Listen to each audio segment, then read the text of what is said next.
नमस्कार दोस्तों, आइए सुनते हैं आज की कहानी। एक पोते की इच्छा। रिया आज बहुत परेशान थी।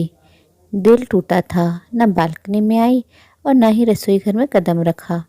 उधर सासू माँ की झल्लाहट और रोज के तानों से उसका जी बिल्कुल भर गया था। अपने कमरे में बैठे बैठे रोते हुए वो अपने पति अक्षय का इंतजार कर रही थी।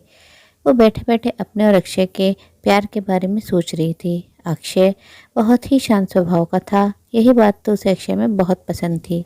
अक्षय रिया के दर्द को समझता था। दरअसल अक्षय और रिया की लव मैरिज थी, जिसे ससुराल वालों ने बड़ी मुश्किल से अपनाया था। ऐसा नहीं था रिया तेज थी या किसी की इज्जत नहीं करती थी। कोई कमी नहीं थी, लेकिन कहते हैं जब किसी में कोई कमी निकालनी हो तो निकालने वाले निकाल ही लेते हैं। यही हाल रिया के घर वालों का था और घर वाले भी उसे बहुत ताने देते थे। बड़ी मुश्किल से सब ठीक हो रहा था कि अचानक सासू माँ को एक पोते की इच्छा हुई। बहुत कोशिशों के बाद भी जब रिया माँ नहीं बन पा रही थी तो सास के उल्हाने बढ़ते गए। और तो और जेठानी के भी तेवर बड़े होने लगे थे। बड़ा मुश्किल होता है लव मैरिज करके सबके साथ ससुराल में एडजस्ट होना, और उसमें भी उसके साथ बांध शब्द जुड़ जाए। पर इतना होने के बाद भी अक्षय के स्वभाव में कोई तब्दीली नहीं आई थी। अचानक दरवाजे की घंटी बजी और रिया दौड़ते हुए जाकर रोते रोते गले लग गई अक्षय के। अक्षय समझ चुका था कि शायद आज फिर माँ या भाभी ने रिया को कुछ कहा है।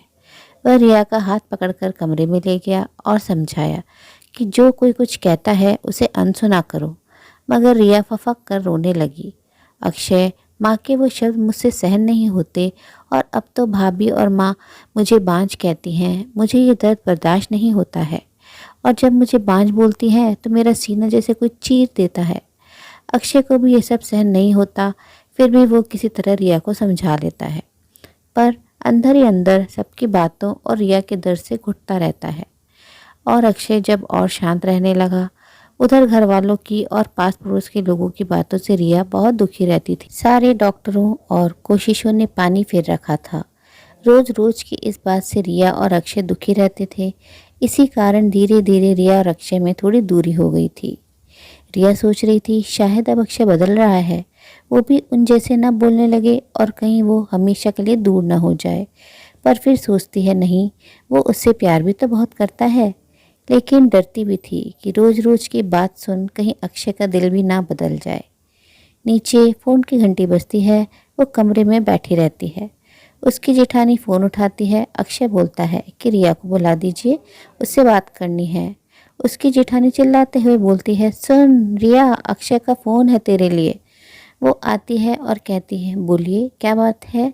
अक्षय उसे एक जगह का पता देता है और कहता है, यहाँ मिलो, आज घूमने जाएंगे, बाहर खाना भी खाएंगे। रिया पहले मना करती है, फिर उसके बार बार कहने पर मान जाती है और फ़ोन रखकर वो कपड़े बदल कर चली जाती है। वहाँ देखती है कि जिस पते पर उसे बुलाया था वहाँ एक अनाथालय भी था। रिया को यह सब बातें अक्षय समझाता है कि वह यहाँ क्यों आए हैं। रिया कहती है, माँ कभी नहीं मानेंगी बच्चा गोद लेने को। अक्षय कहता है वो उन्हें संभाल लेगा, और फिर वो वहाँ के सारे फॉर्म भरता है और वो दोनों एक प्यारी सी बच्ची को गोद ले लेते हैं। रिया बहुत खुश होती है और उसे देख अक्षय भी बहुत खुश होता है। रिया कहती है, आज तक मैं आपको समझ नहीं पाई, आप मुझसे इतना प्यार करते हैं। आपके साथ ने आज मुझे बहुत खुशी दी है, मैं शुक्रिया भी नहीं कर सकती, शब्द नहीं है। अक्षय सीने लगाकर कहता है, पगली, जब तक मैं हूँ ना तुझे कभी रोने दूंगा। फिर वे हंसी खुशी वहाँ से चले जाते हैं, एक नई खुशियों के साथ। जिंदगी की हर मुश्किल आसान हो जाती है जब हमसफ़र का साथ मिले। पति पत्नी एक दूसरे के पूरक होते हैं। उन्हें हर कदम पर एक दूसरे का सहारा बनना चाहिए और एक दूसरे की कमियों को अपनाते हुए उसका समाधान बनना चाहिए, ना कि रुकावट, जैसा कि अक्षय ने अपनी पत्नी के लिए किया। दोस्तों, उम्मीद है कहानी पसंद आई होगी।